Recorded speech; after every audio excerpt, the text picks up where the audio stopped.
माँ के समाधि स्थल पे वादा करते हैं कि जब तक जिंदगी रहेगा अतरी की जनता की सेवा करेंगे। रंजीत यादव को आप इल्जाम लगा रहे हैं कि रोड से मार दिया सर पे, जब हम है ये नहीं तो मारने वाला कौन है, रोड कहाँ है? जनता के लिए रंजीत यादव हर समय खड़ा रहेगा, लड़ने के लिए तैयार रहेगा। वो कर्मचारी से लड़ाई हो, चाहे ब्लॉक के पदाधिकारी से हो, बीडीओ से हो, अनुमंडल पदाधिकारी से हो, मेरा जो आत्मा बोलता है वही करते हैं। हम किसी के मन की बात नहीं करते हैं, मनमौजी हैं। जो सत्य देर से आया लेकिन दुरुस्त आया। अब हार गया है, अब क्या करेगा? उसके पास कोई ऑप्शन नहीं है, क्या कहेंगे उन लोगों को? रंजीत यादव थोड़े चुनाव हारा है। रन मतलब जानते हैं ना, युद्ध और जीत। तो रंजीत तो वही है, हमेशा जीतते रहेंगे और माँ का आशीर्वाद है। बोर्ड तोड़ के क्या करिएगा? राजेंद्र यादव का नाम कहाँ आप मिटा सकते हैं? ये अनुमंडल कहाँ मिटा सकते हैं? ये हॉस्पिटल कहाँ मिटा सकते हैं? लेकिन मुझे पूर्ण विश्वास कानून पे है, पूर्ण विश्वास न्यायालय पे है। सच्चाई की हमेशा जीत होती है और जीत होती रहेगी।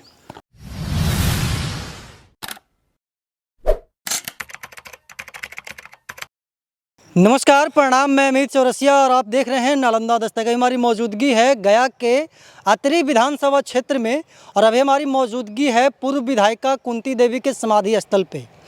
कल सिविल कोर्ट में एक जजमेंट सुनाया जाता है और उसमें रंजीत यादव जो कि पूर्व विधायक हैं अतरी के, बहुत बड़ी राहत मिलती है इनके परिवार को।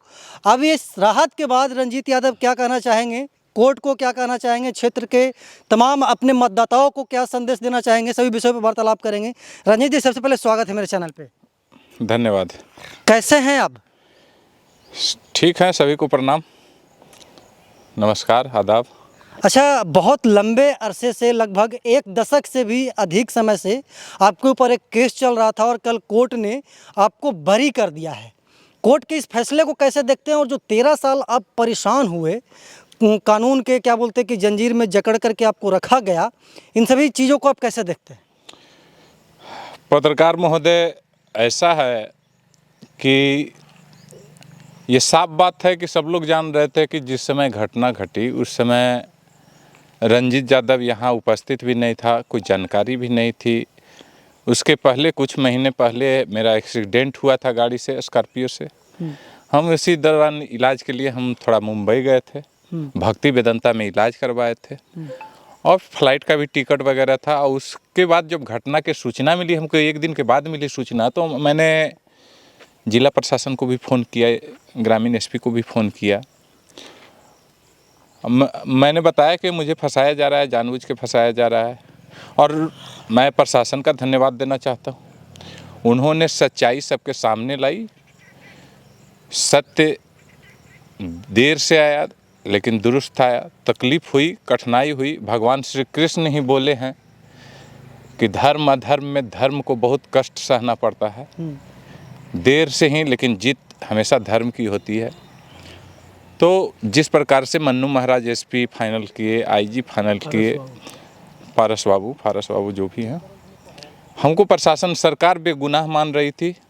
और जब हम उपस्थित ही नहीं थे तो मेरी माता आज तो स्वर्गीय हो गई, पूजनीय हैं। हम जब उपस्थित ही नहीं हैं तो ये तो साबित होता है ना कि झूठा केस था। अब रंजीत यादव को आप इल्ज़ाम लगा रहे हैं कि रोड से मार दिया सर पे, जब हम है ये नहीं तो मारने वाला कौन है, रोड कहाँ है? तो जब हम उपस्थित ही नहीं थे, लेकिन प्रशासन ने उचित न्याय किया, उचित, और हमको न्यायालय पे पूर्ण भरोसा था और न्यायालय उचित इंसाफ दी। देर से हम लोग को इंसाफ मिला लेकिन उचित इंसाफ मिला। और माँ का आशीर्वाद, जिस पुत्र के ऊपर माँ का आशीर्वाद रहता है, माँ अपने कठिनाई को झेलती है लेकिन अपने पुत्रों को कठिनाई नहीं होने देती है, अपना कष्ट सहती है। जिस प्रकार से मेरी माता स्वर्गीय श्रीमती कुंती देवी, पूर्व विधायक, वो अपने कष्ट झेली लेकिन अपने जाते जाते भी अपने बच्चे को आशीर्वाद दे के गई कि तुमको कष्ट नहीं होगा। मैं अपनी माँ का शुक्रगुजार हूँ। अच्छा, तो ये 13 साल जो समय था रंजीत जी, कैसे बीता? मतलब कि काफ़ी परेशान हुए होंगे आप इन 13 वर्षों में। 13 वर्षों में परेशान हुए। मेरी माँ को फंसाया गया, मेरा नाम दिया गया। मेरा छोटा भाई जो कभी गांव देहात में आया ही नहीं, उसको मन ही नहीं लगता है, वो हमेशा पटना में रहा।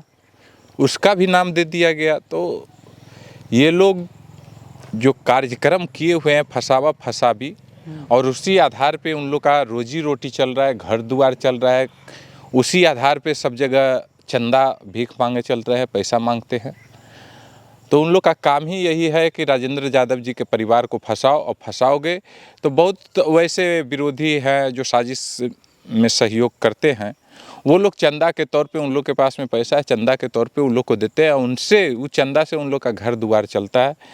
तो मैं कहूँगा कि आप अपना घर द्वार चलाइए, रंजीत यादव को, राजेंद्र यादव को, उसके परिवार को आप फंसाते रहिएगा, लेकिन मुझे पूर्ण विश्वास कानून पे है, पूर्ण विश्वास न्यायालय पे है। सच्चाई की हमेशा जीत होती है और जीत होती रहेगी। अच्छा, तो चुनाव के वक्त जो भी लोग आपको क्रिमिनल बोल रहे थे, लोग आपको बहुत बड़ा मतलब कि अपराधी मान रहे थे, उन लोगों को क्या कहना चाहेंगे आप? भैया वो अपने हिस्ट्री नहीं देखे हैं। जिसके पिताजी विधायक रहे हो, कभी हारे नहीं, उसका पुत्र क्रिमिनल हो सकता है। मैं तो पढ़ाई किया, जब पढ़ाई करिए ना, जाके पता करिए, हम डॉन बॉस्को से पढ़ाई किए, हम दिल्ली में पढ़े, पुणे यूनिवर्सिटी से ग्रेजुएशन तक किए। मजबूरी हुआ, मेरे परिवार सबको फंसा दिया गया, जेल में डाल दिया गया, मेरी माँ अकेली थी, मजबूरी हुआ कि हम अपना पढ़ाई छोड़ के हम माँ का सहयोग में आए। और जनता ने विश्वास किया, अतरी की जनता का कर्ज हम नहीं उतार सकते। अतरी की जनता ने मेरी माँ को विधायक बनाया, मेरे पिताजी को तो बनाए ही अतरी की जनता ने, मेरी माँ को बनाया, फिर दोबारा बनाया, फिर रंजीत यादव को बनाया। और रंजीत यादव, राजेंद्र यादव अतरी की जनता का कर्जदार हमेशा है, और अगले 7 जन्म तक हम कर्जदार रहेंगे अतरी की। जैसा आदेश अतरी की जनता करेगी वैसे, उसके लिए वैसे ही हम खड़ा रहेंगे। अच्छा, एक सवाल और होगा रंजीत जी, जैसे कि अब आप चुनाव हार गए हैं, ठीक है, अभी आप एक आम नागरिक हैं, अपने क्षेत्र के या फिर देश राज्य के। लोग बोलते हैं कि रंजीत यादव अब हार गया है, अब क्या करेगा, उसके पास कोई ऑप्शन नहीं है, क्या कहेंगे उन लोगों को? क्या ऑप्शन नहीं है? लोग का सोच गलत है। मेरा शुरू से ही, हम अपने पढ़ाई लिखाई छोड़ कर आए तो शुरू से ही मेरा एक ही मकसद रह गया, अतरी की जनता का सेवा करना। कोई ज़रूरी है विधायक बन के हम सेवा करें? नहीं। हम विधायक नहीं भी अगर रहे तब भी सेवा करेंगे। जहाँ अन्याय होगा वहाँ रंजीत यादव खड़ा जरूर मिलेगा, और अपने जनता के लिए रंजीत यादव हर समय खड़ा रहेगा, लड़ने के लिए तैयार रहेगा। वो कर्मचारी से लड़ाई हो, चाहे ब्लॉक के पदाधिकारी से हो, बीडीओ से हो, अनुमंडल पदाधिकारी से हो, चाहे जिला के पदाधिकारी से हो, या तो खुद सरकार से हो। हमारे खानदान में सिखाएगा, राजेंद्र यादव का खून कभी पीछे हटने वाला नहीं है। अतरी की जनता के लिए मेरी माँ ने अपनी जान दी, सेवा करते करते। मेरे पिता जेल भोग रहे हैं, सेवा कर रहे हैं। रंजीत यादव भी अपने माँ के समाधि स्थल पे वादा करते हैं कि जब तक जिंदगी रहेगा अतरी की जनता के सेवा करेंगे। विधायक रहें या न रहें, वो जनता मालिक है, जनता भगवान है, और जनता जब चाहेगी, जिसको बनाना चाहती है बना देती है, जिसको उतारना चाहती है उतार देती है। लेकिन मेरे अंदर तो ये है ना कि मैं सेवा भाव है, सेवा करेंगे हर हालत में। आप देख सकते हैं ना, मेरे पिताजी सेवा किए, ये 2 रेलवे लाइन देख रहे हैं, ब्लॉक में जितना भवन देख रहे हैं, हॉस्पिटल देख रहे हैं, बड़ा बड़ा भवन, आप अनुमंडल देख रहे हैं, सब जगह हमारी माँ चापाकल लगवाई, रोड बनवाई। जहाँ आज़ादी के बाद नहीं रोड बना, वहाँ तक हम लोगों ने रोड पहुँचाने का काम किया। तो हम लोग का काम है सेवा करना। हम लोग का ये काम नहीं है कि कोई विधायक, आप जाके बथानी मेरे घर के पास में देखिए, माननीय पूर्व विधायक कृष्णनंदन जी का बोर्ड लगा हुआ है। हाँ, लगा हुआ है। उसको आज तक हम लोग का था कि इस बोर्ड को नहीं तोड़ना है। माननीय विधायक जी ने काम किया, इस बोर्ड को रहने दिया जाए। पूछते हैं आप लोग उसको, मतलब कि इज्जत देते हैं? इज्जत देते हैं, मान सम्मान है, वो अतरी के विधायक हैं। अब वैसे लोग को मैं कहना चाहता हूँ कि आप बोर्ड तोड़ के क्या करिएगा? राजेंद्र यादव का नाम कहाँ आप मिटा सकते हैं? ये अनुमंडल कहाँ मिटा सकते हैं? ये हॉस्पिटल कहाँ मिटा सकते हैं? मोहड़ा ब्लॉक मिटा सकते हैं, बथानी ब्लॉक मिटा दीजिएगा, ये रेलवे लाइन मिटा दीजिएगा। अरे बोर्डवा तोड़ते हैं तो रंजीत यादव के समय में 200 रोड हुआ, जो पूरे अतरी जानती है, 200 रोड करवाने का काम किया अंतिम में। उसको कैसे मिटा दीजिएगा? बोर्डवा को भल्लुक मिटा सकते हैं। और मैं जो वर्तमान विधायक हैं माननीय रोमित बाबू, हम उम्मीद करते हैं कि क्षेत्र का विकास करें। आपको मौका दी है 5 साल अतरी की जनता, हमसे हमको उनसे कोई दुर्भावना नहीं है। मेरे क्षेत्र का विकास होना चाहिए।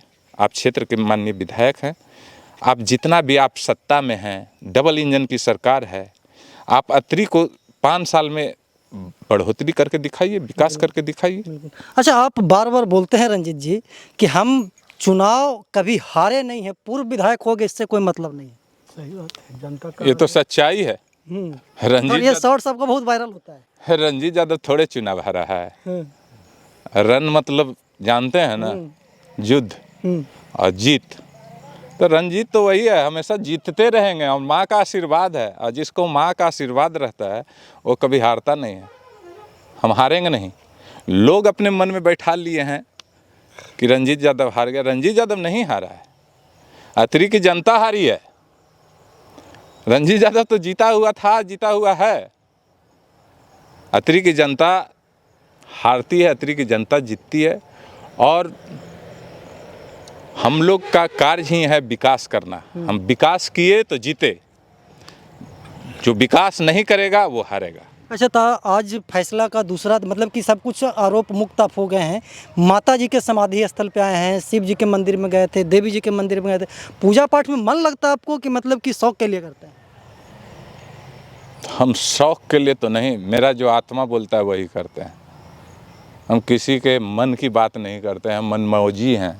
जो मन आएगा वही करेंगे। मेरा जो दिल कहेगा वही करेंगे। धरती पे किसी का गुलामी करने नहीं आए हैं।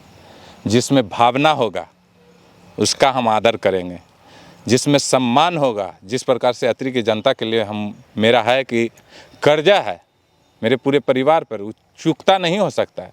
तो मेरे अंदर की भावना है, तो मेरे भावना है, माँ पे विश्वास करते हैं, माता को पूजते हैं। अच्छा, आखिरी सवाल होगा रंजीत जी। अभी देश की राजधानी नई दिल्ली में छात्र लोग प्रोटेस्ट कर रहे हैं अपनी मांगों को लेकर के, एजुकेशन मिनिस्टर के इस्तीफे को लेकर के। और उस प्रोटेस्ट में एक सोनम वांगचुक हैं जो कि साइंटिस्ट रहे हैं, शिक्षाविद हैं, पर्यावरणविद हैं। आज उनको पुलिस बेरहमी से वहाँ से उठा करके ले गई और प्रोटेस्ट को मतलब कि कमज़ोर करने की कोशिश की गई है। देश की सरकार को क्या कहना चाहेंगे? देश की सरकार को उतना तो हैसियत नहीं है, लेकिन अतरी के क्षेत्र की जनता के तरफ से कहना चाहेंगे, मगध की जनता की तरफ से कहना चाहेंगे, बिहार के जनता की तरफ से कहना चाहेंगे, और युवा लोग के लिए हम कहना चाहेंगे, काहे कि खुद भी हम युवा हैं। सरकार बहुत निकम्मी है। ये सिर्फ हिंदू मुस्लिम करना जानती है। ये मंदिर के नाम पे वोट लेती है। ये चढ़ावा चोरी कर कर के चुनाव लड़ती है।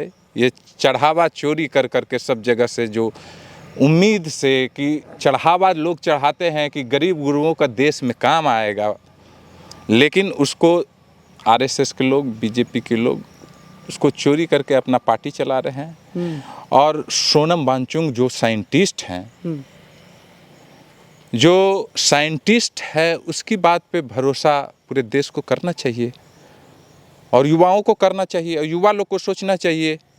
हम पूजा करेंगे, अपने आत्मा को शांति के लिए पूजा करेंगे, 5 मिनट नहीं 1 घंटा, ठीक है, हम मंदिर में जाएंगे, सब जगह जाएंगे, लेकिन जो कर्तव्य है उससे भागेंगे नहीं। आपकी सरकार जो बनी हुई है वो अपने कर्तव्यों से भागती है। वो सिर्फ पूजा पाठ में सिर्फ दिखावा करती है। आप देख सकते हैं कि कौन से सिंघम एसपी थे जो थप्पड़ पे थप्पड़ चलाए जा रहे हैं, प्रोटेस्ट नहीं कर सकते हैं। ये तो संविधान ने हमको अधिकार दिया है। मेरे साथ अन्याय होगा तो मैं शांतिपूर्वक प्रोटेस्ट करूंगा। और अब वांगचुक जी को जो उठाया गया, ये तो दर्शाती है ना कि इस समय सरकार कैसी चल रही है। अगर आप बोलिएगा तो आपके पास में ईडी, सीबीआई सब कोई पहुंच जाएंगे। अगर आप ज़्यादा बोलिएगा तो आपको प्रोटेस्ट भी नहीं करने दीजिएगा, थप्पड़ चलाएंगे, वैन में घुस के मारते हैं एसपी। ये इतना छूट मिला हुआ है। आप अगर प्रोटेस्ट करिएगा, अपना आवाज़ उठाइएगा तो आप देशद्रोही हो जाइएगा। कितने युवा लोग को देशद्रोही बोल दिया गया। आप प्रोटेस्ट करिएगा तो आपको पाकिस्तानी बोल दिया जाएगा। विकास की बात करिएगा तो सीधे वो पाकिस्तान की बात करेंगे। अरे हमको अपना देश को देखना है, मेरे देश में क्या विकास हो रहा है। जिस प्रकार से सबसे ज़्यादा तो हमको युवाओं लोग को तकलीफ होगा तेल महंगा है यार, इतना महंगा तेल, और गृहिणी लोग को गैस एलपीजी इतना महंगा है। सरकार कहाँ है, कहाँ सोई हुई है? फ्लाइट से अपने उड़े जा रहे हैं। वांगचुक जी यहाँ प्रोटेस्ट कर रहे हैं, प्रधानमंत्री जी वहाँ ड्रम बजवा रहे हैं, संगीत देख रहे हैं, नाच देख रहे हैं। तो देश का इसका विकास ऐसे थोड़े होगा। चलिए, तो अपने क्षेत्र के तमाम जनता को क्या संदेश देना चाहेंगे? अब तो आप आज़ाद हो चुके हैं। क्षेत्र की तमाम जनता को मैं बस यही आग्रह करना चाहूँगा कि हमारे क्षेत्र में समुचित विकास हो, आपस में लड़ाई झगड़ा कम करें, और जहाँ दिक्कत समस्या हो हमसे होता है, हमसे समाधान करवाएं, और बहुत सारे नेता हैं समाधान करवाएं, और अतरी की जनता का विकास हो। मैं अपनी माता से भी यही पूजा पाठ किया हूँ कि अतरी का विकास हो, अतरी चमकते रहे पूरे बिहार में। चलिए, तो रंजीत जी हैं जो कि हमारे हर एक सवाल का प्रमुखता से जवाब दिया, और इनका कहना है कि अतरी विधानसभा क्षेत्र के लिए जिस तरीके से पहले हम लड़ते रहते थे, आज भी लड़ रहे हैं और आगे भी लड़ते रहेंगे। बाकी रंजीत यादव को कल जो न्याय मिला है उसके बारे में आप क्या कहना चाहते हैं, कमेंट बॉक्स में बताइएगा, वीडियो को शेयर कीजिएगा। धन्यवाद।